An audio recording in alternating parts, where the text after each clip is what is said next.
everyone, I'm Esther, for anyone that doesn't know me, and I'm going to talk a little bit today about how to be there for people during hard times, and this kind of connects to our relationship series that we're doing at church. This one's all about kicking it off and actually getting good Christian friendships. So first of all, I'm going to start by talking about Job. If you don't know who Job was, there's a book in the Bible named after him. It kind of looks like Job. And that's who Job, that's where to find more information about Job. But he was basically a really good man. If you've seen that hashtag blessed that people use when they're kind of on really good holidays, or they're sharing something good that's happened to them, he was basically hashtag blessed. So he had a really big family, he had vast flocks, quite a bit of money, is quite wealthy, and it was said in the Bible that he was blameless and upright. And he always was constantly mindful to live in a righteous manner.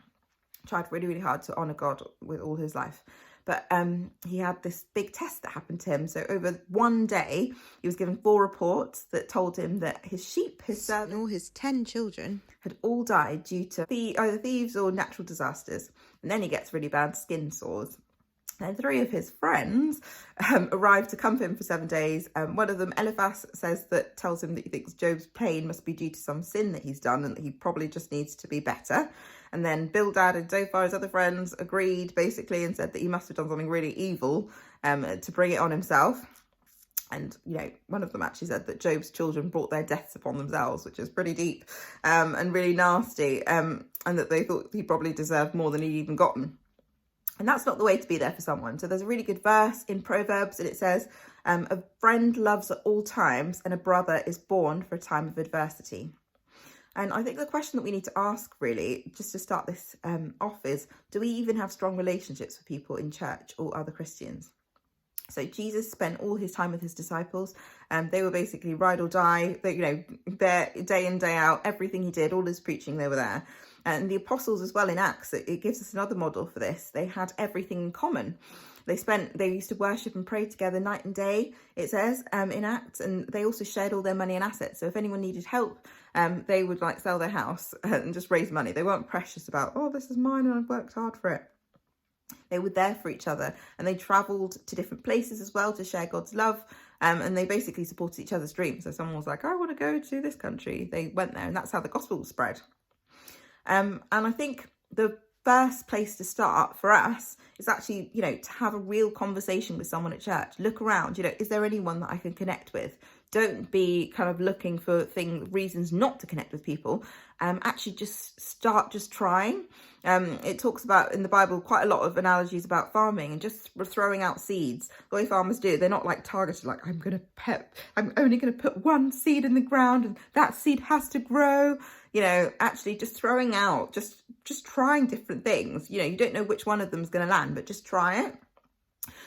Rip off your mask. Don't just be kind of small talk. Oh, I don't know what to say.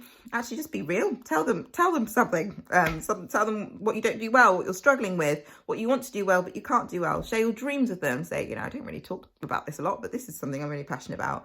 Don't back away if you have a conflict or if they turn out not to be perfect, or if they have some rough edges, because you probably have them too. And you might actually have to take some time to get to know them well. It's probably not going to be overnight. It won't be kind of one social and we're besties forever.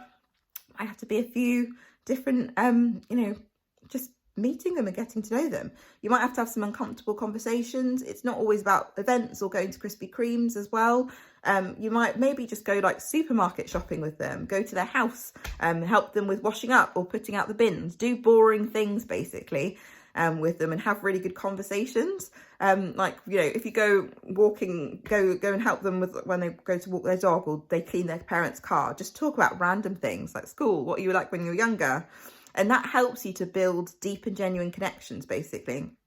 And also I guess the main thing here is just being there when things are hard for them. So again, in that verse, it talks about, being born for adversity. I have been hurt so many times I can't even count. In Christian circles, family friends that were Christian that used to come to the house when I was little, just used to say random things. I was like, Christians are awful. It's what I used to, occasionally think. And I was like, I thought Christians are supposed to be perfect. I've realised very quickly they are not. They're just people who try to love God and honour him, but they're not always perfect. When I started trying to make Christian friends at uni, I found loads of people that I found a little bit fake, and had loads of walls up, and I found that really hard. And then I went to another uni church. This was kind of the second church I went to, and I found the people in that church quite intense and quite confronty, like, you know, had a lot to say, you know, didn't mind, wouldn't kind of hold back sort of thing. And I actually chose to stick it out. I had a friend, Anna, I would come back and tell her how I'd found it every time I went to anything that they did, like their Mondays, discipleship meetings, Wednesdays, and just kind of like vented basically. But I pushed through, and, you know, I ended up living with them. Some of them were my bridesmaids. I'm still, you know, friends with them now.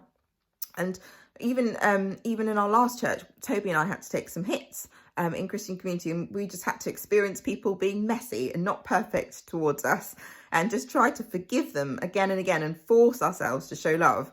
And I actually still get the temptation to put up walls and just back away because it's easier and it just takes less energy.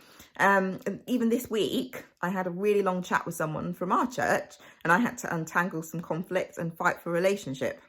And yeah, I think it's just really, it's almost a battle. It's a battle just to kind of do what God asked us to do, to love other people really well. And she says, they will know that you're my disciples for your love, by your love one another. So that's actually part of what he wants us to do, to show people who he is, and show people, you know, what the church is like. He wants people to be drawn by the love we have. So will you take the challenge to do that?